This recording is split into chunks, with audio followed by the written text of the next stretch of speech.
Muy buen lunes para todos, ¿cómo andan? Bienvenidos a Fácil Desviarse.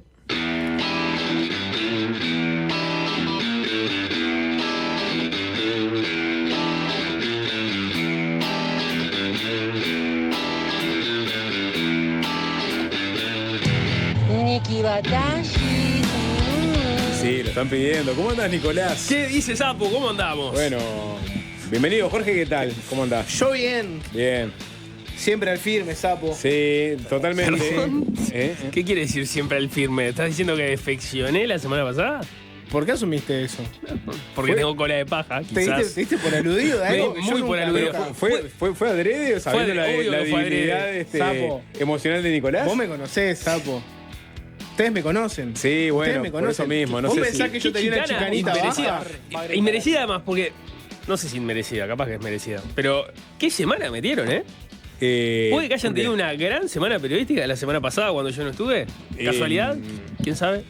Sí, hubo buenas notas. Sí, Nicolás. buenas notas. Muy buenas notas. Si te referís a la gestión de Maca Saavedra, la estrella ascendente del periodismo uruguayo, tal vez te refieras a eso, no a nosotros dos. Niki Niki nos dejó una entrevista atada también. Hay que crédito para Nicolás Batalla. Puede que no llevó a estudios igual, ¿no? No, se perdió en el camino. Se perdió en el camino. Bueno. Buenos Aires, Nico. Pará, sí, ahí va. Hablemos de Buenos Aires. No, pero ¿por qué? ¿Por qué hablar ¿Cómo de está Nico Buenos cuando Aires? podemos Pará, hablar de tengo, ustedes? tengo una primicia. O sea, Nicolás Batalla Bueno. generó por lo menos un efecto en una persona en su arribo a Buenos Aires.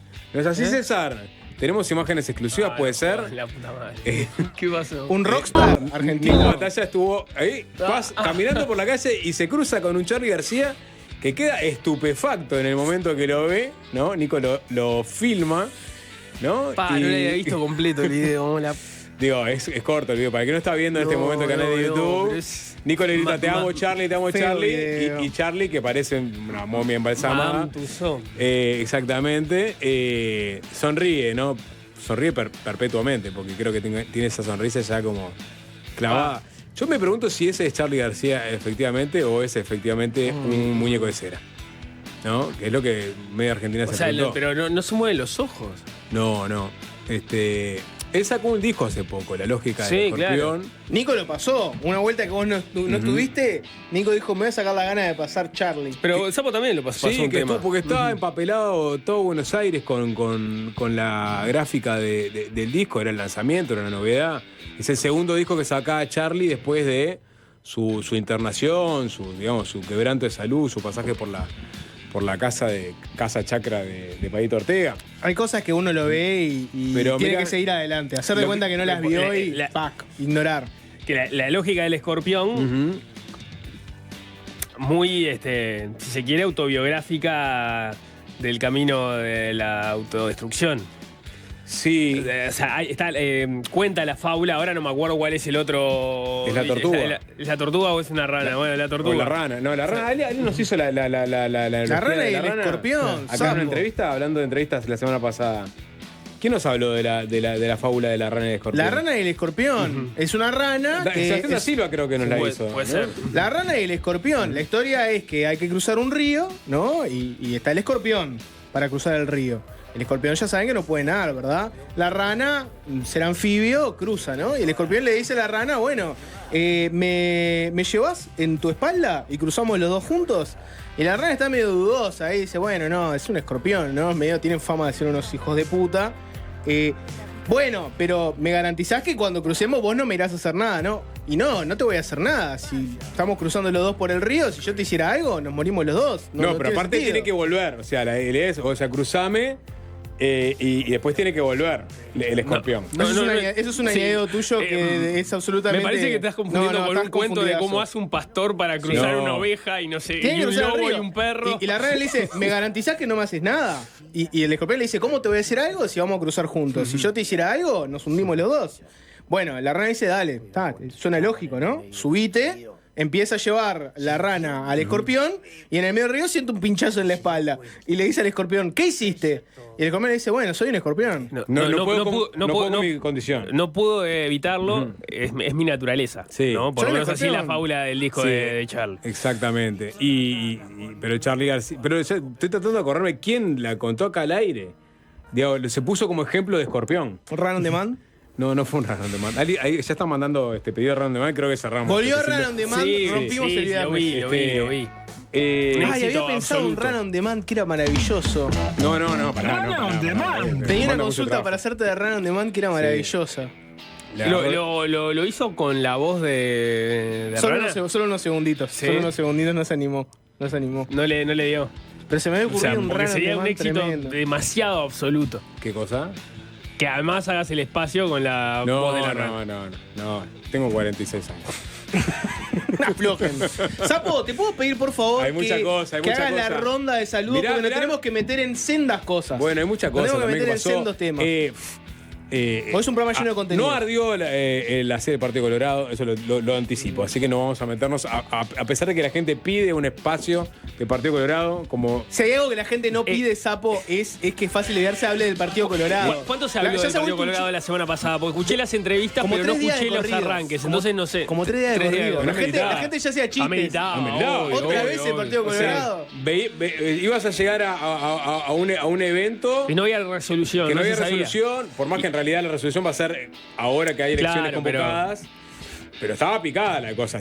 Perdón, Jorge, ¿cómo que baladíamente hablamos del Partido Colorado cuando. A ver, cuando el Mono Valle le dice a Pedro Bordaberry cada vez está más parecido a tu padre, amerita que hablemos del Partido Colorado. Y Walter Después no. Berry lo trata de fracasado al Mono Valle y el Mono Valle le dice, bueno, sabés lo que es el éxito. Digo, ameritaba o no ameritaba. Obvio. Ah, no La pasó fábula nada, del mono. no Esa pasó- es la fábula, la lógica del mono. No pasó nada, no pasa nada. Voy a saludar. Nos tranquilizamos todos, por favor. Hola, Alvin, ¿qué tal? Vos no sé si sabías, Nico, que estamos ya en diciembre. El capitán. Velocidad crucero. Velocidad crucero, en un crucero, efectivamente. Camisa floreada, ¿no? Saluda a esa pareja de abuelos, ¿no? Que está gastando sus restos de jubilación en un crucero, ¿no? Manso, tranquilo. por el Le sale Caribe. más barato que un residencial, igual me dijeron que pagar el crucero. Exactamente, y pueden comer lo que quieran y tiene servicio sanitario 24 horas. Arroba Alvin Green, el reposado copiloto de esta embarcación. Ahora sí, no vamos del reposo a la adrenalina pura, Jorge, porque tenemos nada más ni nada menos que a Maca Saavedra, la escaladora de la información, la alpinista de la noticia. @Wikemacana. @Wikemacana. ¿Le dieron de baja la cuenta Wikemacana? No. Sigue firme. No, perfecto. sigue Wikemacana. Por cantar verdades, no, perfecto. Y finalmente, está tranqui hoy, Tuvo un fin de semana Legendario. legendario. No, Sí. no logra peinarse No, todavía. Salude. Hoy no tenés que correr, César. Simplemente @César Giacosa es su Charmaster estrella de la transmisión de YouTube de FM del Sol. Buenas tardes para todos. Rascamos en la olla un poquito, ¿les parece? Falso. No es una rascada en la olla. ¿Seguimos rascando? No es una rascada en la Ah. olla. Es Álvaro Delgado y Valeria Ripoll volvieron. A ver, ¿eso les parece rascar en la olla? O sea, la fórmula nacionalista, después la fórmula de la coalición, estuvieron a 100.000 votos de llegar a la presidencia. Hablaron. ¿Te parece poco? ¿Te parece poca cosa eso? ¿No te interesa? Pero no va, te interesa la va a audiencia. parecer, digo, no vamos a detenernos, digamos, en los argumentos más sólidos sobre. ¿Cómo que no? Vamos a ir al ring y ranga, ¿no? Vos estás diciendo que, a ver, hubo un acto el fin de semana donde habló Delgado, habló Ripoll. Vos asumís de este programa que en vez de concentrarnos en sus conceptos políticos, Conceptos. ¿no? Sesudos, Exacto. en realidad vamos a ir a hablar de lo que dijo Ripoll sobre Da Silva, y Da Silva le contestó en Twitter, Quizás. y cómo se pelearon. Vos asumís eso del programa. Quizás, no, digo, creo que ser parte del programa, digo que quizás vayamos por ese lado. ¿Me equivoco? Valeria Ripoll y Álvaro Delgado estuvieron el fin de semana en la despedida de Centro, esta agrupación nacionalista. Está activo de centro, ¿no? Porque metió un ágape a media semana, Sí. ahora el fin de semana, ¿no? Ya lo conocen, es el sector de Nicolás Olivera, el intendente de Paysandú, Beatriz Argimón, Gloria Rodríguez, la propia Valeria Ripoll. Y despedían el año. Este fue el primer acto en el que habló Álvaro Delgado desde la derrota. Robert Bouvier hizo también una despedida, quiero decirlo, En Minas invitó a la gente de la 10. Digo, porque está, porque tiene que ver, sapo? hubo fotos que circularon, parece que se prendió en fuego. Fue todo muy ¿Cómo que se prendieron fuego? No, se prendió un fuego ahí se prendió un fuego. Era como los como los monjes budistas en Vietnam. Digo, porque ustedes a Robert Bouvier, ¿lo ven con pinta de asador o no? ¿Lo tienen a Robert Bouvier? Sí, claro, el ministro de Ambiente. ¿Se hace cargo de la parrilla o no? Robert Bouvier. Por lo general, por lo general uno tiende a confiarle más la parrilla a los blancos que a los colorados. Está bien, pero era un encuentro de colorados. Es decir, que es raro ver un colorado haciendo un asado. En un encuentro de colorados, uno busca el más pachequista que haya para darle el control de la parrilla. ¿No? Está bien. ¿Me equivoco? O el más riverista. Sí, a ver, ¿cuál es el colorado con más... ¿Cómo te las ingeniás, Sapo, para que siempre terminemos hablando del Partido Colorado? Estaba hablando de que el colorado Álvaro con más Delgado, cara, con más cara de asador. Colorado con más cara de asador. Walter Berry. Walter Servini. No, Servini no lo veo de asador. Servini no me da esa sensación. Walter Berry está bien.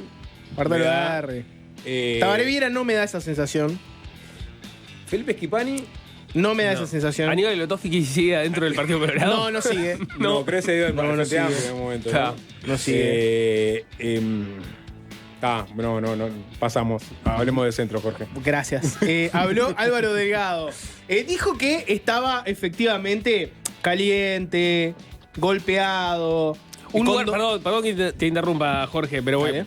Es un lugar seguro desde el cual volver, ¿no? Porque de centro es parte de una estructura en la cual Delgado estuvo en su cocina y en su armado. Entonces, no, digamos, es la 404, su lista, o la lista del presidente de la República también, o de centro era como el otro lugar seguro desde el cual reaparecer La públicamente. 404 era un lugar menos seguro para aparecer, porque la 404 es hija de la calle Pou.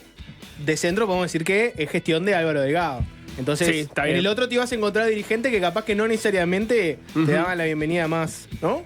Pero bueno, en De Centro efectivamente era un lugar seguro para hablar. Dijo que estaba caliente, golpeado, lleno de dolor e impotencia, pero, más allá de todo eso, reivindicó la campaña y dijo que estaba con la conciencia tranquila. César, ¿tenés por ahí? Escuchemos al propio Álvaro Delgado ahí en De Centro y cuáles son los conceptos que él daba sobre la campaña y la derrota. Y después tener la responsabilidad de llevar al partido una muy buena votación y liderar la coalición de gobierno. Y después, en el balotaje, liderar la coalición y que 1.120.000 uruguayos nos dieran su confianza. No es poco, no es poco, no es poco. Por eso quiero hoy agradecerles especialmente a ustedes. Esto no es una despedida del año. Yo lo tomo como un reencuentro. Para mí no es fácil hablar hoy. Lo decía Nico porque se lo dije a la entrada. No es fácil hablar hoy. Porque es la primera salida que tengo. Después de un resultado que nos golpeó, que nos llenó de dolor, de impotencia, y porque además, junto con ustedes, tenemos la conciencia tranquila de haber dejado todo en la cancha, menos los principios y la dignidad. Dejamos todo en la cancha, menos los principios y la dignidad. Carolina H. te cocina las brasas, dicen por acá. Bueno, ese es otro tipo de cocina, ¿no? Es otro tipo de Sapo, cocina. acabas de escuchar a Delgado. Y te quedás y sigue con lo de que uno emocionado, pasa mejor. quebrado, dolido por la derrota y vos seguís hablando del Mirá partido. que tenés que hacer un esfuerzo porque de acá al 20 de Pará. diciembre es todos los días, Sapo. Hemos perdido todo menos la... Dejamos todo en la cancha menos. Es increíble. Sigo porque en otra cosa. Sí, sigo dale, porque- Jorge, sigo es porque acá, es imposible. acá. Si no es para el barro, no lo tenemos, ¿no? La verdad, Sapo, me duele un poco. Yo estoy haciendo periodismo por lo alto. Pero y perdón, vos, yo estoy hasta no escuchar el barro, no das Estoy bola. tratando Perfecto. de salir un poco ahí de la lógica. Sí. Seguía, Jorge. Valeria Ripoll hizo un discurso mucho más combativo, hizo una reivindicación de la figura de Delgado, pero después habló del Frente Amplio y cómo hacerle oposición. Escuchen lo que decía Ripoll en también su vuelta a las tablas políticas. Cada día más además estoy orgullosa del candidato que tuvimos y del excelente presidente que se perdió en Uruguay el 24 de noviembre. Para poner una pausa ahí. ¿Estaba Almeli ahí? ¿Atrás? Dale un poquito más. Ahí, está. Pausa. Ahí. Estaba Almeli. Estabas ahí en la reunión del centro, Jorge. Veo que se dijo atrás de Olivera. Hay un aire, ¿no? El que no Hay un aire, ¿no? El que no está viendo la transmisión de YouTube en este momento Hay está un perdiendo. aire. O sea, es Los Dastube, el lentes son otro. distintos, ¿no? Los lentes son distintos. Sí. No es Dastube, sapo. No, tiene como un reflejo de sol. Perdón. No, pero es muy parecido, Es muy ¿no? parecido a hay un Jorge aire, Almeli, hay un aire ahí. Hay un aire ahí, pero no Almeli era del yo. centro. Perdón, No seguimos. era yo. Tuvimos y del excelente presidente que se perdió en Uruguay el 24 de noviembre. Obviamente la gente votó, la gente decidió y hoy tenemos un presidente y un partido electo que va a estar en el gobierno durante los 5 años. Pero nobleza obliga y hay que decirlo. Cómo nos mintieron en campaña electoral y al otro día ya estaban diciendo que no iban a hacer las cosas que se comprometieron a hacer. Por eso sentí la necesidad de hacer esa publicación y decir qué presidente y qué proyecto se perdió en Uruguay. Pero obviamente que nosotros vamos a ser los garantes de la exigencia cotidiana, de que cada cosa que prometieron, de cada cosa que dijeron que iban a hacer, vamos a hacer nosotros lo que vamos a hacer que lo cumplan en el Parlamento y en cada lugar de militancia. Si a vos no te gusta el programa del otro bloque, ¿te conviene obligarlos a que cumplan con su programa o a que no cumplan con su programa? Vos te referís, por ejemplo, la contradicción Claro, de la edad de jubilación. no, ¿Es 60 o 65? Vos no, abogabas claro. por 65. No, y ahora vas a... No, ustedes se comprometieron a que sea 60. Bajen la edad de jubilación No, ya. los conminamos a que desprisionalicen, ¿no? Toda una campaña jodiendo con la desprisionalización y ahora, si no cumplen con esto, faltan a su palabra con el pueblo. Usted entiende lo que dice Ripoll. Dice, Se entiende Ripoll, perfecto, Sapo, se entiende perfecto. Ahora te pone en serio. No se entiende perfecto. Nico tiene un punto. ¿Para qué querés vos ser el garante de que el otro cumpla lo que prometió si en realidad vos estás en contra de lo que prometió? Pero no es de lo que cumplió, de lo que prometió, sino de mostrar sus contradicciones. Es decir, vos prometiste esto y lo cumpliste. Yo no estaba en contra de esto, pero mostrar que vos no cumplís. Entonces no sos un garante de las promesas al pueblo. Sos un chicanero. No sos un garante de nada. ¿Qué es la política, Jorge? ¿Qué es la política? Hacer chicanas sobre cosas que prometiste y no cumpliste. Es la guerra por otros medios. Los medios son las chicanas. Básicamente, o sea, es otra cosa. La política es continuar la guerra por otros medios. No. Vamos a ser constructivos en la próxima legislatura. No, pero tiene razón, Nico. Si vos estabas en contra de que la edad de jubilación fuera los 60, militaste en contra de eso, dijiste que era una irresponsabilidad, ¿ahora les vas a exigir que lo cumplan? No. Agarrás y decís, no, muchachos, ahora que llegaron a la porque primero, hay puntos donde estaban de acuerdo. Hay que ver, ¿no? O sea, me imagino que por ahí vos vas a velar porque esos puntos se cumplan. No es de lo que hablaba Ripoll, que dijo, están mostrando sus primeras contradicciones. Yo no creo que el argumento del Partido Nacional sea que no se puede poner la edad de los 60 porque les gusta que la gente trabaje más. Entiendo que en su visión era que no se podía hacer de otro modo y que por eso de los 65. Lo que van a decir es, si el Frente Amplio dijo que los podía llevar a los 60, que los lleven a los 60 porque ellos dijeron que podían hacerlo. Estamos complejizando algo que es básicamente, Ripoll dijo, tengo esta semiautomática cargada de archivo y voy a empezar a disparar a partir del 1 de marzo. O sea, ¿Te podrás imaginar archivo propio? ¿Te podrás imaginar en este caso, el miedo que tiene el Frente Amplio de que Ripoll les hable de archivo, ¿no? Que ustedes tienen un miedo ahora. Bueno, perdón, Jorge, acá estuvo el otro día, vuelvo a citar a Sebastián da Silva, que dijo que pensaban hacer una suerte de gabinete en la sombra, o sea, con una Laura Raffo, por ejemplo, siguiendo a Gabriel Odón en temas económicos, eventualmente pondrán a un espejo del presidente del Frente Amplio, y así con temas de seguridad. Pero eso no es lo mismo.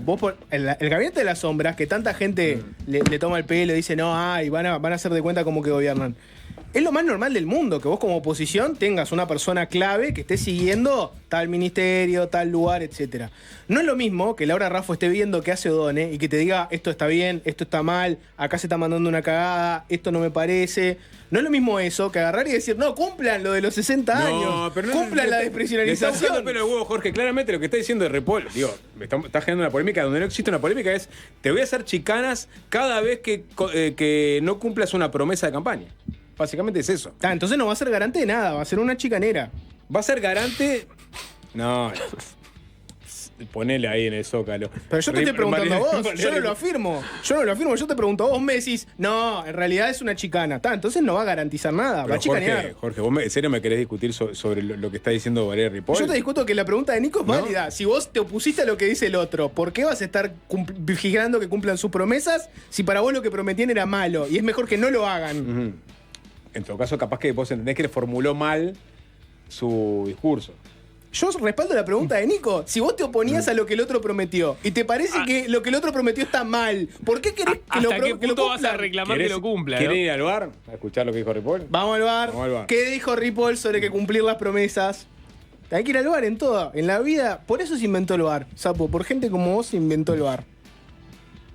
Cada día más estoy orgullosa del candidato que tuvimos y del excelente presidente que se perdió en Uruguay el 24 de noviembre. Obviamente la gente votó, la gente decidió y hoy tenemos un presidente y un partido electo que va a estar en el gobierno durante los 5 años. Pero nobleza obliga y hay que decirlo. ¿Cómo nos mintieron en campaña electoral y al otro día ya estaban diciendo que no iban a hacer las cosas que se comprometieron a hacer? Por eso sentí la necesidad de hacer esa publicación y decir qué presidente y qué proyecto se perdió en Uruguay. Pero obviamente que nosotros vamos a ser los garantes de la exigencia cotidiana, de que cada cosa que prometieron, de cada cosa que dijeron que iban a hacer, vamos a hacer nosotros lo que vamos a hacer que lo cumplan en el Parlamento y en cada lugar de militancia. Bien, perfecto. Clarito, ahí yo tengo otra. Formuló mal su discurso, porque está hablando de que ya se están contradiciendo y después dice, quiero que se cumpla. Va a votar a favor de todas las leyes. De todas las leyes. Todo, claro, levanta la mano. No, porque además tengo otra pregunta. Parte de la campaña pero fue el Partido Nacional diciendo que el Frente iba a hacer determinadas cosas que el Frente decía que no iba a hacer, ¿no? Por ejemplo, la discusión sobre los impuestos, ¿no? Orsi en determinado momento dijo que no iban a subir impuestos, pero lo que decía Delgado te la van a dar. Te la van a dar, o sea, porque además leía las bases programáticas del Frente Amplio y da para pensar que no sé si te la van a dar, pero por lo menos es una forma que hay impuestos te la van a dar. Que hay impuestos que se podrían crear o impuestos que se podrían subir. Entonces, ¿qué es lo que van a reclamar? ¿Que se cumpla con qué? ¿Con lo que Orsi decía que iba a hacer, que era no subir impuestos, o con lo que Delgado decía que Orsi iba a hacer, que era subir impuestos? Reformuló mal sus palabras, Nico. Está hablando de que se están contradiciendo antes de asumir y que ellos van a ser garantes de que las cosas se cumplan. En todo caso va a ser claro, el pero Contralor. no había punto de acuerdo. No había punto de acuerdo sobre lo que el Frente iba a hacer o a lo que se comprometía el Frente Amplio. O sea, seguro que fue eso, entonces. Sí. Jorge tiene razón, es decir, dijo eso efectivamente. Valeria Ripoll. ¿Qué dijiste? Perdón, música para mis oídos. Música para mí. Sacar esto, en cuanto a que lunes, sacar un Jorge tiene razón porque para mí. Porque es un lunes de matices. Esta semana estoy en la quinta nube. Es un lunes de matices, entonces. Igual quiero contar que Jorge tiene razón en decir defender que estaba bien mi pregunta. Jorge tiene razón en defender a Nico. Está bien. Ahora vos, Nico... O sea, lo tomo como una validación también personal. Es un triunfo colectivo, Jorge. Es el círculo de darle... Sapo dice que yo tengo razón porque yo digo que Nico tiene razón. Y ahora vuelvo para atrás. Ahora yo voy a Nico. ¿A vos te parece que no te voy a dar la razón? Porque me voy a quedar con todas las razones corta en la mano. No es una razón. ¿Vos creés que Ripoll quiso decir eso? O sea, que Ripoll quiere que se cumplan todas las cosas que el Frente Amplio prometió. No, por eso hice la pregunta. Porque no entendí el razonamiento. La Ripoll de 2021 querría que la edad de jubilación sea 60 años. La actual me parece que no. La actual creo que no está para eso. Pero bueno, vamos al fango un poco porque ya está el análisis, ¿no? El análisis del discurso. Da Silva versus Valeria Ripoll, ¿no? Blancos a la cuchilla capítulo, ¿no? O Iván. tenemos que irnos un poquito atrás para entender un poco por qué ahora Valeria Ripoll le saltó a la yugular a Sebastián da Silva. Sebastián da Silva había hablado de Valeria Ripoll, te diría que a los días de la derrota, ¿no? Le dio una entrevista. Le saltó a la yugular, me parece que es mucho. Bueno, juzgalo vos. Que el pueblo me juzgue nuevamente. Ya me juzgaron con lo de Ripoll, vamos de vuelta, a ver si Jorge tiene razón o no. El periodista Joaquín Simons, de Montevideo Portal, le hizo una nota a Sebastián da Silva días después, claro, la primera nota que dio Sebastián da Silva, post derrota, ¿no? Y le pregunta, la apuesta de Delgado era traer a Ripoll para aumentar la votación en Montevideo y alrededores. ¿Parte de la derrota se explica por su llegada? O sea, básicamente le preguntó, bueno, si la culpa de la derrota en parte es por la decisión de poner a Ripoll. Esto es en Montevideo Portal y da Silva le contestó, yo a Ripoll no tengo nada que reprocharle. Sí, es un error de trazo grueso porque lo que hizo fue ponernos en campaña de repecho. Una campaña en la que Álvaro tuvo que explicar durante 3 semanas por qué Ripoll. Y bueno, es un error no forzado. Valeria hizo todo lo que estaba a su alcance, pero es muy difícil cuando vos no conocés el electorado. Además, no es lo mismo alguien que viene de otro partido, por ejemplo Nino Boa, que te fortalece, comparado con alguien que tiene meses en el partido. Y hoy la semiótica genera mucha cosa. Yo militaba contra las ocupaciones y 3 meses atrás Ripoll subió una foto en una ocupación. La culpa no es de ella, es de los que se les ocurrió la maravillosa idea de que con Valeria Ripoll esto iba a salir bien. Y es no conocer el electorado blanco. Esas 3 o 4 semanas que tuvimos que explicar fue una tortura, un calvario entre dirigentes y militantes. Esto es lo que había dicho Sebastián da Silva a Montevideo Portal. Pero perdón, no le respondió a la pregunta que en realidad, ¿qué era lo que se decía de Ripoll? Que entre las cosas se la trae para apuntalar el voto en el área metropolitana. En el área metropolitana la coalición aumentó su votación respecto a octubre. O sea, punto para Ripoll. Después perdió el 97% de esos votos que perdió en el interior del país. Capaz que también tiene que ver con la elección de Ripoll. Eso no lo sabemos. Para Pero Silva en la estrategia fue en parte un error. originaria, Ripoll iba a arrimarle votos a la coalición en el área metropolitana. Bueno, puede decir que sí. Pero lo que contesta Da Silva da se Silva, fue por la rama. Lo que contesta da Silva es que en parte fue uno de los errores que llevó a la derrota porque te obligó a estar en repecho 3-4 semanas explicando por qué Ripoll y que había contradicciones que eran insalvables, como el tema de las ocupaciones, que decía yo militaba en contra y 3 meses antes ella le sacaba una foto de una ocupación. Con nosotros fue más directo. César, tenés por ahí Sebastián da Silva en Fácil Desviarse y en realidad lo que nos dijo fue mucho más sencillo. Fue, la candidata tendría que haber sido Laura Raffo. Escúchenlo. Hoy en Doble Clic dijiste que tenías una lista de candidatos y candidatas a vicepresidencia. Sí. ¿Le puedes decir algún nombre que tenías? ¿Cuáles eran? Laura Raffo. ¿Solo pero, Raffo? Pero Laura Raffo era la candidata a vice para vos. era el camino, la autopista lógica que nos podía llevar a dar un resultado igual, mejor o peor. Pero era lo más lógico. Es por donde no tenías que salir a explicar, nada más. Lo dije ahora, después no. Lo dije a quien me haya querido escuchar. Googleá da Silva, candidatura de antes de que se eligiera Valeria. Y es lógico. ¿Por qué? Porque la vida sencilla es mucho más fácil. Lo sencillo Una es más remera fácil. que diga la vida sencilla es mucho más fácil. Como concepto. Es inobjetable, ¿no? Es Sí. inobjetable. ¿Para qué complicarla, no? Sí. ¿Para qué complicarla? La ignorancia trae la felicidad, también es otra frase. La vida sencilla es mucho más fácil. Si no está roto, no lo arregles. Exacto. Si no está sí. roto, no lo arregles. Era el final de la entrevista con da Silva, no hay que pedirle mucho, ¿no? Grandes frases. Gran entrevista con da Silva. Gran entrevista. A ver, que el pueblo, o sea, el pueblo, en mi concepción, es la audiencia de Fácil Desviarse, que el pueblo me juzgue. ¿Le saltó Valeria Ripoll a la yugular a Sebastián da Silva o en realidad no? Esto es lo que decía hoy Valeria Ripoll, entrevistada en Doble Clic. Ahí con Lucía Brocal, con Nico Bigliola. Hablaron, entre otras cosas, de los conceptos de da Silva para con ella. Y esto es lo que le respondía Ripoll. Escúchenlo. Yo no lo voy a hacer personal, Bien. porque no voy a entrar en un debate ni con da Silva ni con nadie, pero quien encabeza su sector, el senador García, estaba en el comando desde el primer día en la campaña, o sea, sería de ese séquito. Participó en toda la interna en el comando y participó en el comando político durante todo el proceso donde se resolvía la campaña, cómo se hacía, qué se hacía, o sea, y era absolutamente cercano y hablaba todos los días en las mañanas, porque me consta propuesta con Álvaro Delgado. Entonces no es verdad, no había ni un séquito, ni un grupo cerrado, ni selecto. En el comando participaban todos los sectores y después toda la coalición de octubre a noviembre. O sea que la realidad es que eso no pasó. No está bueno decirle a la gente cosas que no son verdad, porque no es verdad. ¿Y cómo afecta esto a la interna del partido? Porque desde afuera... Sí, me parece que es el perfil de cada uno y como te digo, cada uno se tiene que hacer responsable de lo que dice, cómo lo dice y si lastima o no lastima el partido. Por eso yo planteaba y me he dado cuenta que por parte de algunos compañeros se pone como aquí la competencia de un liderazgo entre el presidente de la calle Pou y Álvaro Delgado. Cada uno se tiene que hacer cargo de lo que dice y si eso lastima o no al partido.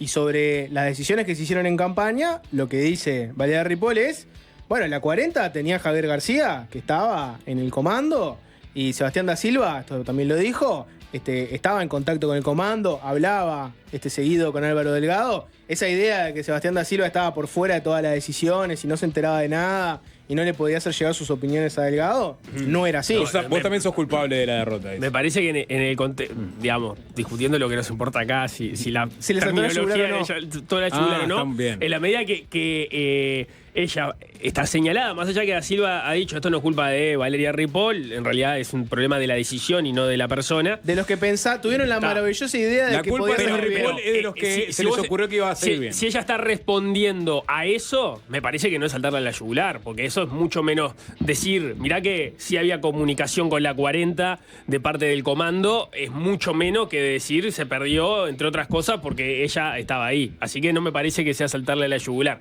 Esa es mi defensa. Después la audiencia es fácil desviarse. Me convenciste bastante. Capaz que saltarle a la yugular hubiera sido yo no fui la que puso un muñeco de Tribilín en un acto. Eso es un saltar a la yugular, ¿no? El golpe bajo y personal. Callate la boca y hacete cargo también. Eso sería saltar. Bueno, pero callate la boca. Es una forma eufemística de decirle a Silva, callate la boca y aceptar que vos también fuiste parte de la derrota.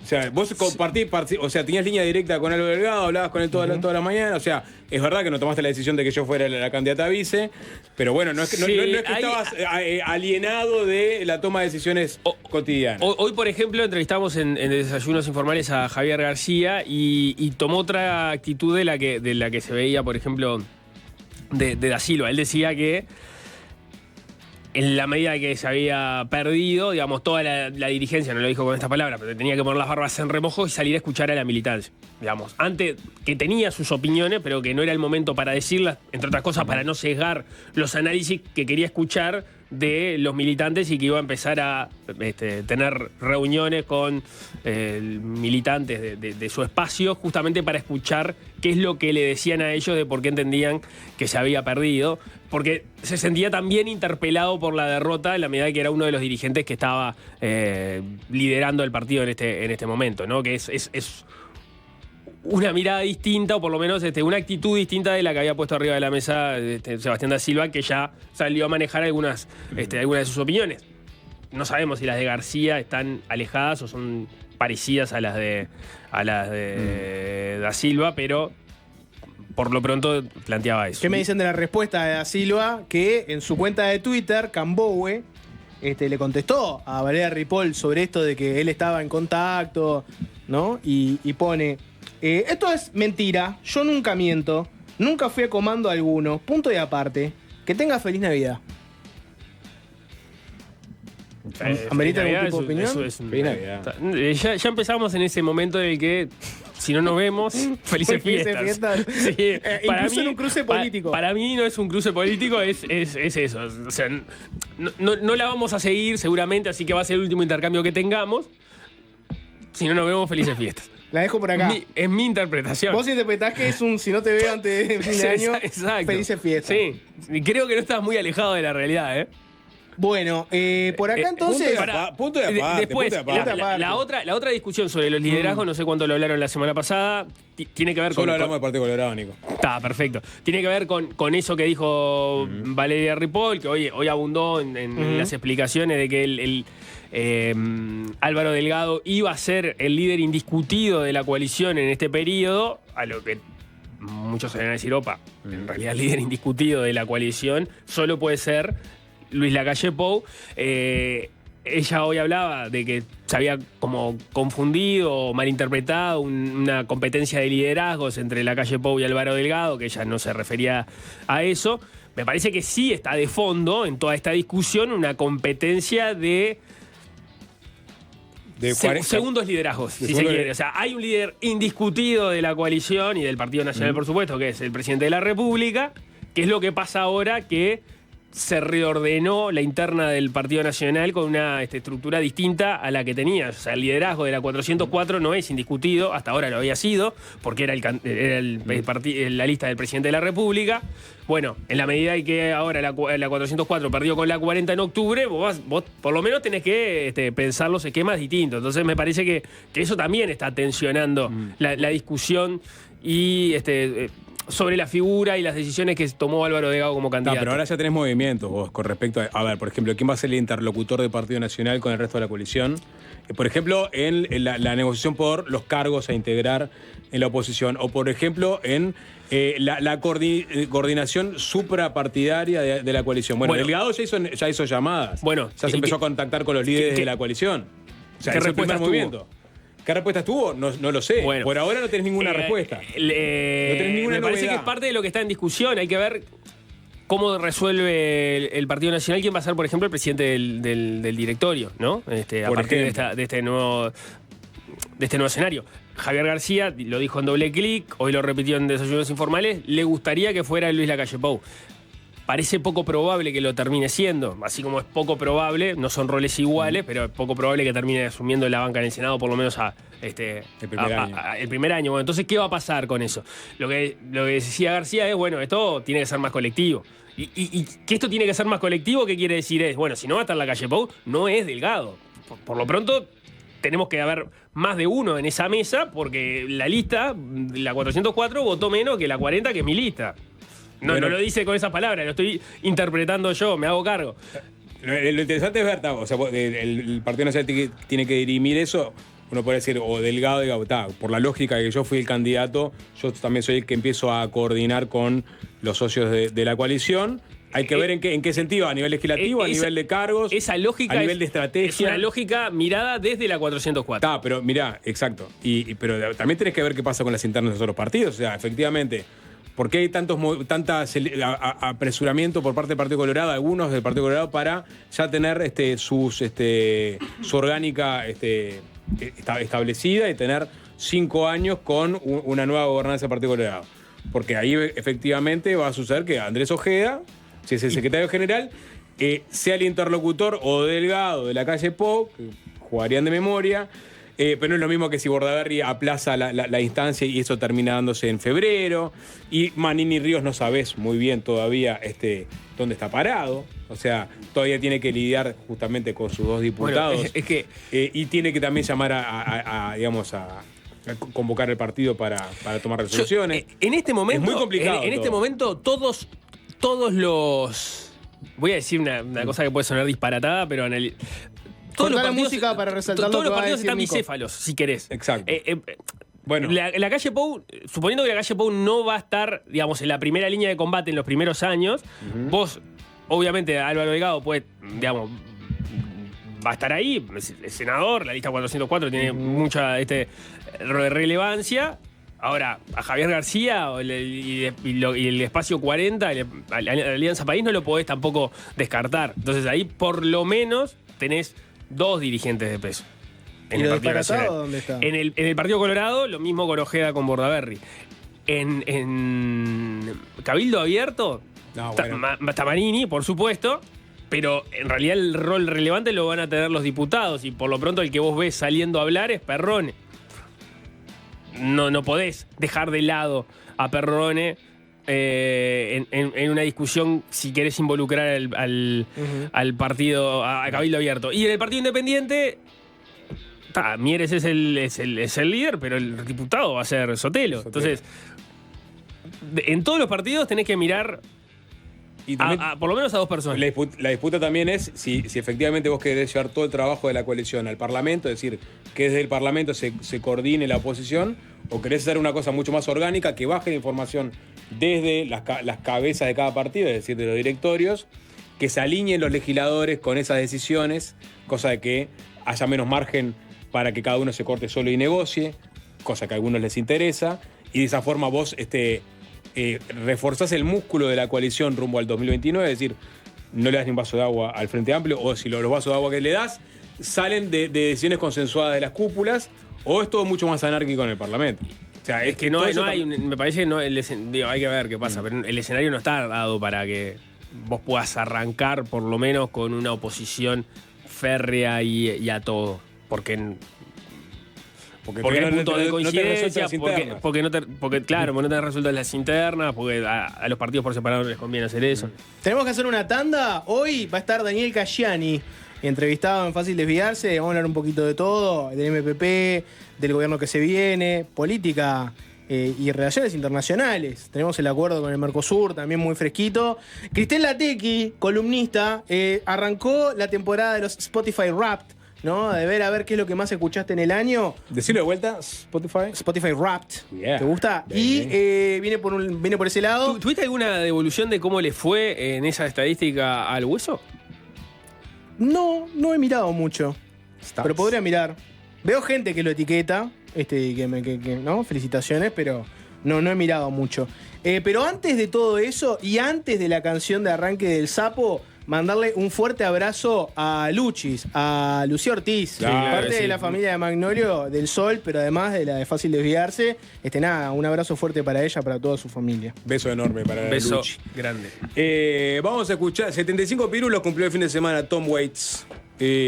Poca cosa se sabe de él. Hace ya más de 15 años o 15 años que no gira, hace algún concierto puntual por acá y allá, tipo café concert, con poca gente, habla mucho, canta alguna canción con su piano. Y lo que sí, acaba de terminar una película con Jim Jarmusch, ¿no? Un director que lo ha tenido como actor fetiche durante décadas y también le puso voz a una película animada. Es decir, está vivo, está activo, pero no graba un disco del 2011 y no gira desde el 2008, una gira larga. Así que bueno, nos vamos a escuchar al viejo Tom, al Tom de Heart Attack and Vine del año 80 haciendo Downtown. Ventana al mundo, se abre la ventana al mundo. ¿Qué pasa? Ustedes son muy jóvenes, chicos. Canal 5 tiene un gran programa llamado Ventana al Mundo, donde efectivamente te abrían una ventana para... Ventana al Mundo, de lunes a viernes a la hora 17 por Televisión Nacional Sodre. Televisión Nacional ¿Quién es el locutor? A ver, de vuelta. ¿Tenés entero el video? Tírala. Porque aún queda mucho mundo por conocer, continuamos viajando a través de nuestra ventana. Una voz muy familiar. Actividades, pueblos y personajes para seguir conociendo el planeta que habitamos. Ventana al Mundo. De lunes a viernes a la hora 17 por Televisión Nacional. Arrancamos un poco más tarde, son 17:12, pero vamos a abrir la ventana al mundo. Arranquemos obviamente por el hecho más destacado del fin de semana, que fue la caída del régimen de Bashar al-Assad, el dictador sirio. ¿Bashar es algo de Bashar o...? Bashar al-Assad es algo de Bashar Se pronuncia en sirio, dijo, fue ayer. Fue ayer. Bashar al-Assad. Fue ayer al-Assad. Bueno, capaz que le pedimos a alguien que nos dé... Bashar. Seguro se pronuncia así, ¿no? Bashar. Cayó el régimen de al-Assad. Cayó el régimen de al-Assad hijo. Al-Assad Junior, ¿no? Junior, que asumió en el año 2000, después de que su padre falleciera. Su padre estuvo también unos 20 años al frente de Siria con mano dura. Casi 30, ¿no? Como 73, si no me equivoco. 27 años.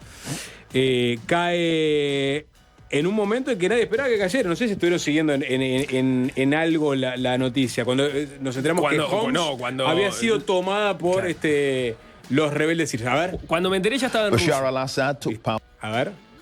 They controlled Syria with an iron fist for 53 years.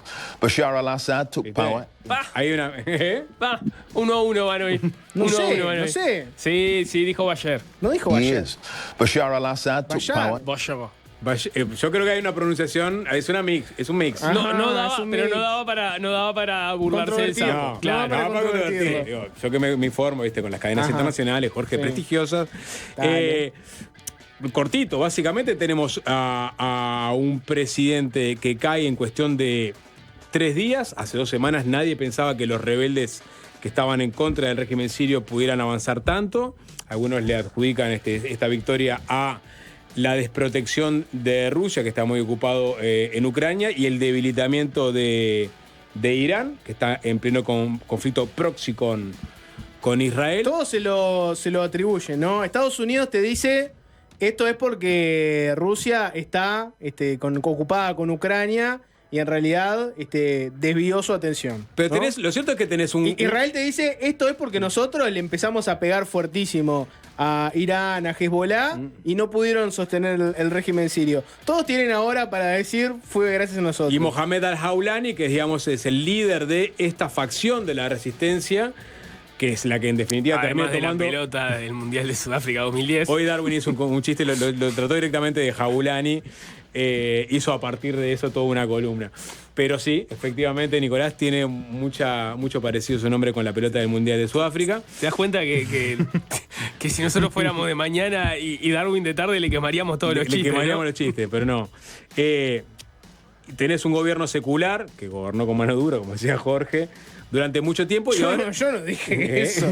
Yo no dije eso. Una dictadura, sapo.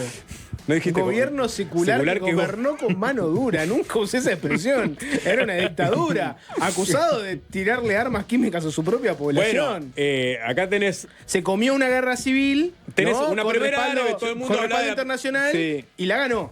La entonces, primera en árabe ese régimen- que atravesó Medio Oriente, Claro. bueno, a partir de esa primavera árabe, donde hubo levantamientos de sectores islamistas que pretendían bajar a este gobierno secular, que tenía algunas décadas en el poder. Sí. Y bueno, 5 décadas, ponele. Bueno, finalmente cayó en 2-3 días ante la estupefacción del mundo entero, y ahora hay que ver quiénes van a ser los que gobiernen, porque había apoyo de Estados Sí, Unidos. me gustaría que me cuentes un poquito cómo es la Bueno, oposición te al puedo- régimen de a Bashar, grandes porque frases. porque es bastante se fácil. llama ¿no? Ventana al Mundo, no se llama Libro al Mundo. 3 trazos te doy, Nicolás. Tenés la facción de Abu Mohamed al-Hawlani, que es un escindido del Estado Islámico. El Estado Islámico sabemos lo que es, Sí, ¿no? Digamos, claro. la versión 2.0 de Al-Qaeda, que logró sapo. en Irak instaurar, digamos, su paradigma de país ultra religioso. Igual este tipo viene con una onda de yo estuve acá, Por fui eso. un radical, fui un extremista, hoy me gustaría que hubiera una democracia. Desescaló una democracia. Aspirar a un Estado Islámico con ciertos visos de democracia. Pero tenés también Estados Unidos, que tiene una base militar hace mucho tiempo instalada ahí, de donde ha provisto de material bélico para estos grupos de resistencia. Tenés a ex militares que estaban en el ejército de Assad, que defeccionaron y se fueron al bando rival. Tenés Israel, que su primera jugada fue, ellos tienen un arreglo, o había un arreglo histórico con Siria, ¿no? Con respecto a la frontera, y cuando vieron que estaban abandonando sus puestos, rápidamente movilizaron a toda su fuerza. La lectura oficial es, lo hicimos por la duda de que se venga un gobierno que tenga un signo peligroso para nuestros intereses, Claro, para cuando nuestra seguridad. Al-Hawlani toma En la Realpolitik agarraron se quedaron con él. Y ahora hay que ver cuándo eventualmente lo devolverían, en qué circunstancias, cómo, Pero entonces si es que lo devuelven. el arco de la resistencia siria es amplio, Nicolás. Tenés Claro. desde Al-Qaeda hasta Estados Unidos. tenés Al-Qaeda hasta Estados Unidos, ¿no? Pero tenés O sea, todo. son más radicales que Hawlani, porque Hawlani, como decía Jorge, se atemperó su extremismo de un tiempo a esta parte. Pero sí tenés otros grupos que son realmente... Como el EPP, ponele. Proclives a un Estado islámico donde la ley de los libros sagrados La Sharia. sea Dijo ley. que quería respetar a los cristianos. Igual, Pero bueno, pregunta- tiene que conciliar con otros. Y tiene que conciliar con los que defeccionaron del ejército sirio, que tienen, digamos, una mirada más secular del mundo. Me adelanto el tu que pregunta que defeccionó- está cantada. No sabemos qué pasa con Dijab. No era mi pregunta. ¿Qué pasa con Dijab? Y bueno, todos los presos de Guantánamo, todos los refugiados sirios que pasaron por Uruguay. Es interesante saber qué pasó. ¿No? ¿Qué fue la vida de Run on Demand? ¿Qué pasó? Bueno, mira. Run on Demand, ¿qué fue la vida? Hubo una nota este fin de semana sobre qué fue de los refugiados sirios. Los Guantánamo. Run on Demand, ¿qué fue? Bueno, pero Dijab era de Guantánamo. Los refugiados sirios vinieron por la guerra civil. Ordéneme la jugada. Alguien, por favor. Run on Demand. ¿Cómo está viviendo el refugiado sirio que se fue de acá de Uruguay volviendo a Siria este momento? Bueno, muy interesante. ¿Que se acuerdan que hubo refugiados acá que dijeron no vamos a tomar Uruguay, me vuelvo a Siria? Sí. Quiero esa historia para Run on Demand. ¿Cómo están viviendo este cambio de régimen? Igual para mí la pregunta acá, o una de las preguntas es, ¿cuántos muertos tiene que tener la guerra civil a la que llevas a tu país siendo un dictador, como el caso de los Assad, para que tengas que morir con las botas puestas en tu lugar y no te vayas a refugiar a otro país, ¿no? O sea, ¿qué hay? 300.000 muertos hubo en estos años en Siria, decenas, cientos de miles de refugiados. Pero a ver, digamos, la regla es que el dictador nunca se inmola por su causa. O sea, el dictador cuando está por caer pide refugio en un país amigo, en este caso fue Rusia. Yo creo que si el conflicto pasó los 100.000 muertos, vos deberías quedarte y morir ahí. Ya está. O sea, no quisiste entregar el poder. Hubo 100.000 personas que de un lado y del otro murieron porque vos no querías largar el trono y no estabas llamando a elecciones plurales y democráticas. Bueno, ¿qué querés que hiciera? Quédate a morir. Pero Quédate a morir. lo hizo por los hijos. Lo hizo por los hijos. Sapo, presidente al-Assad. Pregunta Germán en el chat de YouTube. Sapo, presidente al-Assad, ¿quién lo votó?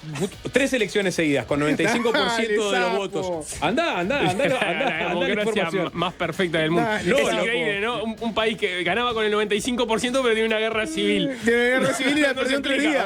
La perdió en 3 días, además. No es que salió el pueblo a bancarlo. Señores, es rarísimo. Qué falta de respeto para este espacio que se llama Ventana del Mundo, justamente para acercarnos un poco a palpar lo que es el día a día de los sirios. Hubo elecciones en Siria. La democracia de Schrödinger, ¿no? 95% de cada una de las guerra elecciones. Civil Hay un solo partido que es el partido sirio socialista, que no aceptan, digamos, oposición, pero dentro de su partido hay elecciones. Sí. Y Bashar tiene un carisma impresionante. ¿Sabes a quién le puedes preguntar por el conflicto en Siria? A nuestro invitado, Daniel Cayani, que, entre otras cosas, es una de las voces del Frente Amplio en materia de relaciones internacionales. Su nombre suena, eventualmente, para la Cancillería de Relaciones Internacionales y otras cosas más. Le vamos a preguntar si va a ser bien un Estado teocrático o un Estado secular en Siria. Bueno, le vamos a preguntar. ¿Está bien? Sí, claro. Sí. Perfecto. Gastá tus preguntas como quieras. Ya veremos. Fácil se impone. Fácil desviarse.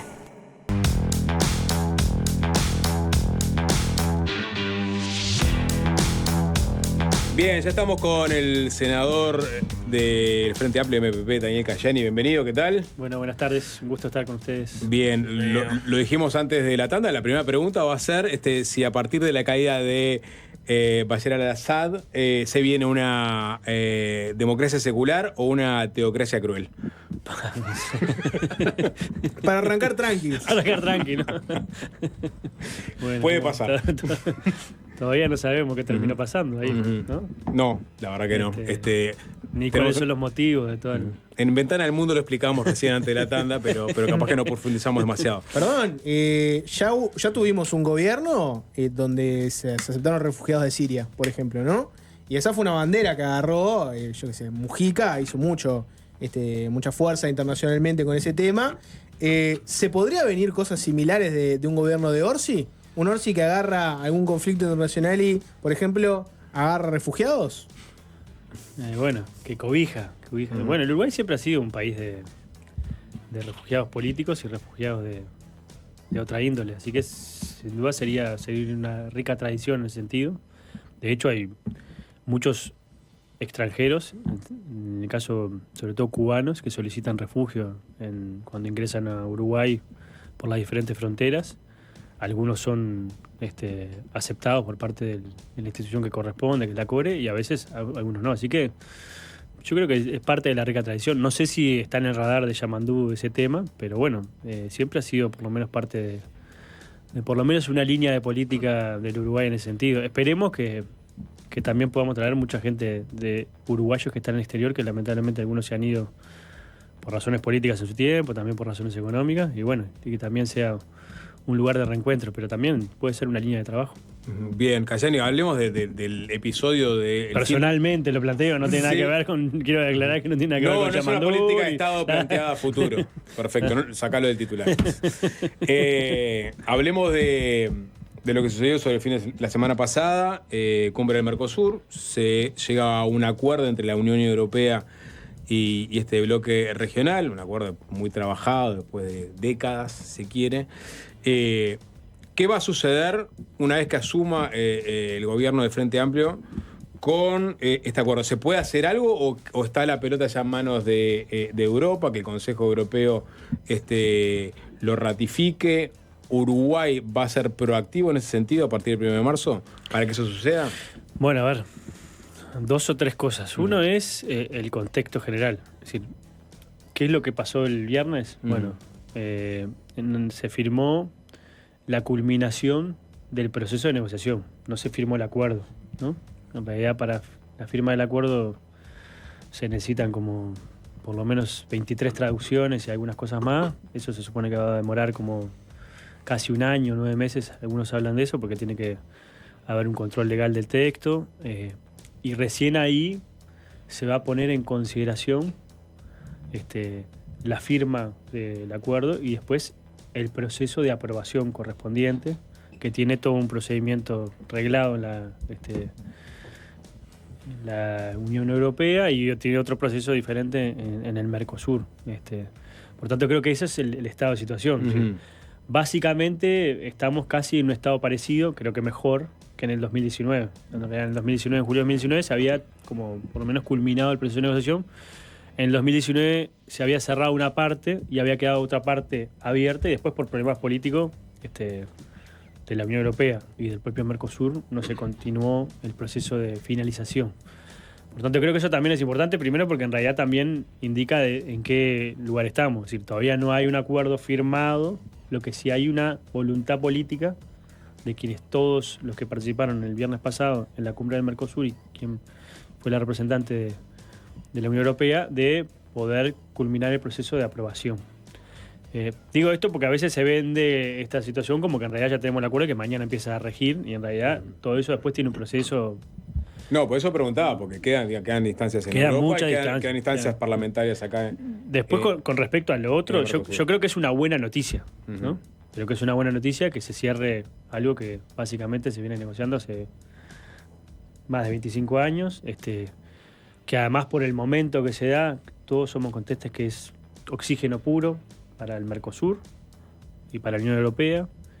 Creo que en el contexto internacional además también es importante porque no se están avisorando por lo menos procesos de mucha cooperación e intercambio económico entre los diferentes regiones o países más importantes del mundo. Y bueno, creo que esto también se coloca de una manera interesante. Creo que además es interesante por la situación que está viviendo Europa. ¿No contradice un poco aquel concepto que dio Orsi de los TLC no están de moda? Que se haya firmado ahora este acuerdo, ¿no? Unión Europea, Mercosur, va a derivar en un TLC. Se había dicho hace unos días nomás, llamando Orsi, los TLC no están de moda.